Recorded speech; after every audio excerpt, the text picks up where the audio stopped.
Olá senhores, então nessa aula aqui a gente vai falar de DHCP, Dynamic Host Configuration Protocol.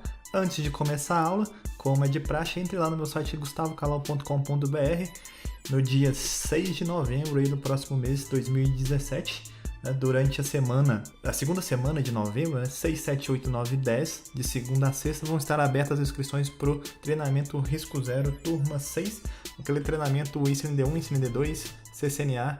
Então bora aqui para a aula.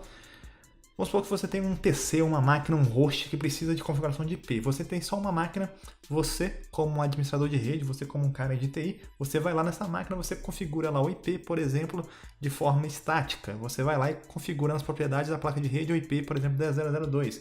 Só com IP você não tem conectividade, você precisa configurar a máscara. Eu coloco aqui uma máscara 255.255.255.0, uma máscara /24.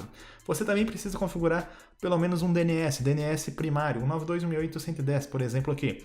E também você, se você for um cara preocupado com redundância aí, você também cadastra lá o DNS secundário, 192.168.112. E se você estiver trabalhando numa corporação, aí você também vai ter que cadastrar o nome de domínio. Aqui no caso o domain gustavocalau.com.br. E tem várias outras opções que você pode configurar lá numa placa de rede, na sua máquina. Com uma máquina você consegue fazer isso de forma estática, você consegue ir lá nessa máquina e configurar ela de forma manualmente, Mas aí tem um problema que é quando você tem, por exemplo, 2.000 hosts, além de máquinas, você tem telefone IP, AP, impressora, tem um monte de dispositivo lá na sua rede que precisa de configuração de IP. Como é que você faz isso? Você vai passar em 2.000 equipamentos configurando IP de forma estática, indo em um a um e configurando? E se mudar a rede, você vai ter que passar em todos?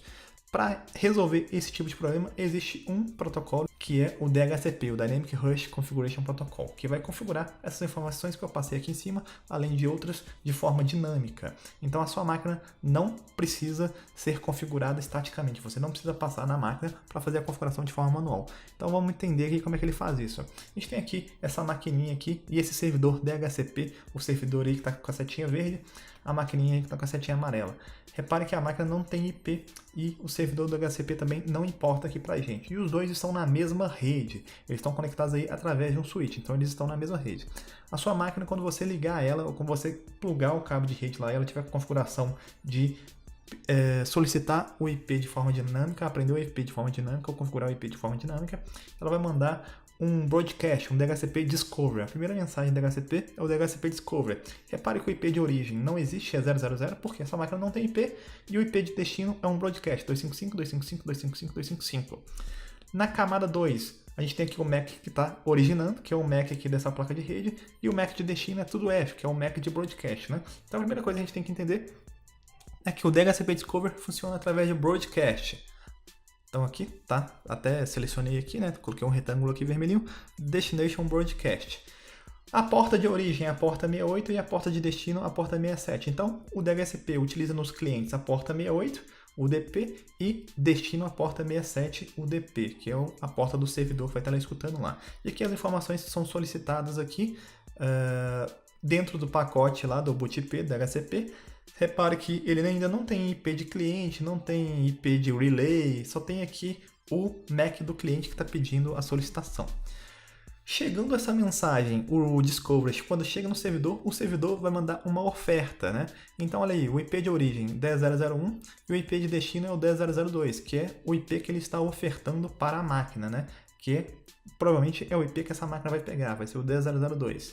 No offer, a porta de origem aqui é a porta do servidor, Agora inverte, em vez de ser 68 vai ser 67, e a porta de destino vai ser 68, que é a do cliente. Depois que ele mandou o offer, a máquina ela ainda não vai pegar esse IP, ela vai mandar um request. Repare que no request o IP de origem ainda não é 10.0.0.2, ainda é 000, porque ela ainda não pegou esse IP, e o IP de destino ainda é broadcast, 255.255.255.0. Ele ainda não colocou o IP do servidor aqui.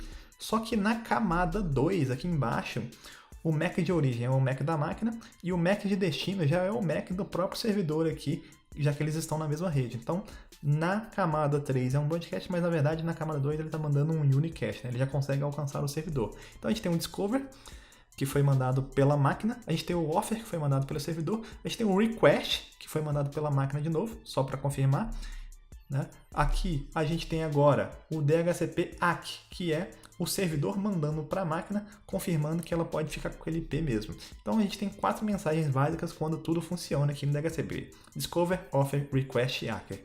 Discover, a máquina manda, o Offer, o servidor manda, Request, a máquina manda e Ack, o servidor manda, né? Tudo isso aí, a primeira mensagem através de broadcast e as outras através de unicast.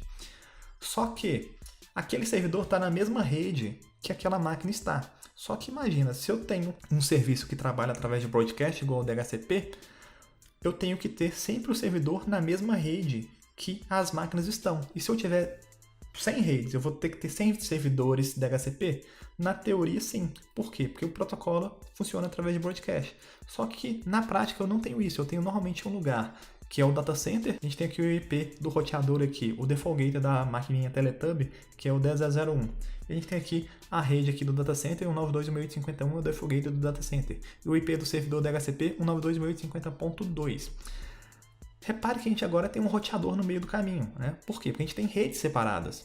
A gente tem um problema quando a gente tem um roteador no meio do caminho para protocolos que funcionam através de broadcast. É que o roteador não propaga broadcast. O roteador não pega o broadcast e passa para frente. Ele é um delimitador de domínios de broadcast para que as redes se escalem de forma maior. Enfim, você tem que saber aqui é que o roteador não propaga broadcast, ele não passa o broadcast para frente. E o DHCP, o Discover do DHCP, funciona através de broadcast. Ou seja, quando essa maquininha aí ligar, a Teletubby ligar, o broadcast nunca vai chegar no servidor DHCP. Como é que a gente corrige isso? A gente pode pegar o servidor e colocar na mesma rede onde está essa máquina, que seria na rede 10.0.1, só que isso não é uma solução aceitável, porque se eu tiver 100 redes, eu vou ter que ter 100 servidores diferentes. Então eu quero ter um servidor lá no data center em uma rede diferente e isso assim ainda funcionar.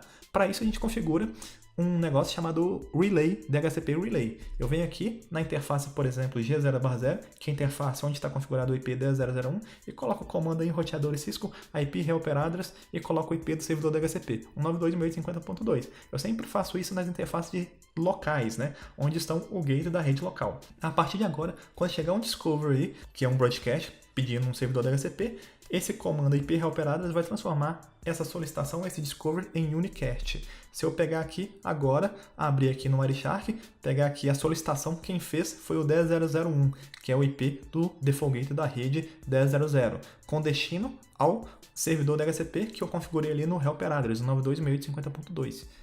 E se eu abrir aqui essa solicitação, eu vejo que lá dentro do Discovery eu tenho lá quem pediu, quem fez esse Discovery, qual foi o MAC address? Foi o MAC address da máquina Teletubby, que é o 0050.7966.6800. Com isso, na hora que o servidor mandar o offer, né, ele vai conseguir, o relay vai conseguir devolver esse offer para a máquina Teletubby, que foi a máquina que pediu. Assim, eu tenho uma associação de MAC ali com as solicitações do DHCP, podendo assim associar o IP correto à máquina correta, né? Então, esse DHCP Relay, o IP helper address aí, é simplesmente para poder mandar as mensagens Discover do DHCP, que funcionam através de broadcast, conseguir enviar elas para o servidor DHCP. E a gente tem aqui os tempos, os valores de tempos do DHCP. O primeiro valor de tempo, o que todo mundo sabe, é o lease time, define quanto tempo o cliente pode ficar com aquele IP, normalmente são 7 dias, você pode configurar isso aí de acordo com a sua necessidade dentro da empresa. A gente tem aqui o renewal time, que é um tempo que pouca gente conhece, na metade do valor do lease time. Vamos supor que você tenha dado o lease time lá de 4 horas. Na metade desse tempo, o host vai tentar pedir esse IP de novo. Então, 2 horas depois, ele vai tentar pedir esse IP e renovar esse lease time. Se ele não conseguir, a gente entra aqui no rebinding time, que é o T2, que é quase 90% do lease time. Ele entra no modo que eu chamo de modo desespero. Se em 90% do tempo que eu tenho lá do lease time, eu não conseguir renovar esse IP, eu tento achar qualquer servidor DHCP na minha rede, mesmo que não seja aquele servidor DHCP que eu já tinha conseguido anteriormente, né? Então essa é a ideia aí dos 3 valores de tempo, lease time, renew time e rebinding time. E a gente tem aqui também um recurso que pouca gente sabe que as máquinas têm, chamado Stick IP Address. A sua máquina ela tenta renovar sempre o mesmo IP que foi utilizado.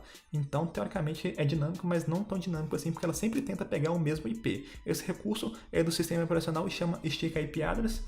E aqui, galera, a gente tem a configuração de um roteador Cisco. Ele pode funcionar como um servidor DHCP para redes pequenas, isso funciona bem, mas para redes muito grandes não é recomendado, porque normalmente você deveria ter um servidor DHCP de verdade, né? Vou dar um conft aqui, vou dar um cef DHCP, vou criar uma pool, IP DHCP pool Cisco.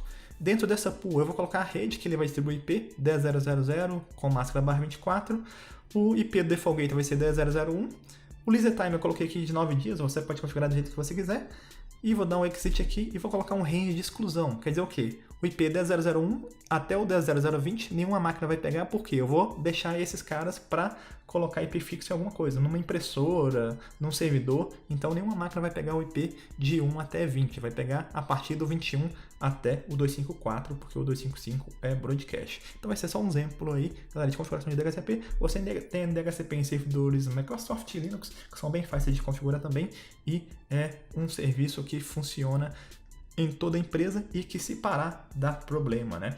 E lembrando, galera, que se sua máquina tiver com um IP 169 alguma coisa, quer dizer que ela não conseguiu pegar um IP do servidor DHCP. Esse IP ela configurou automaticamente, o sistema operacional configura automaticamente esse IP 169, é o chamado APIPA, Automatic Private IP Address, quando ele não consegue alcançar o servidor DHCP para que ela tenha conectividade somente local, né? Esse APIPA é só para as máquinas ali que estão na mesma rede.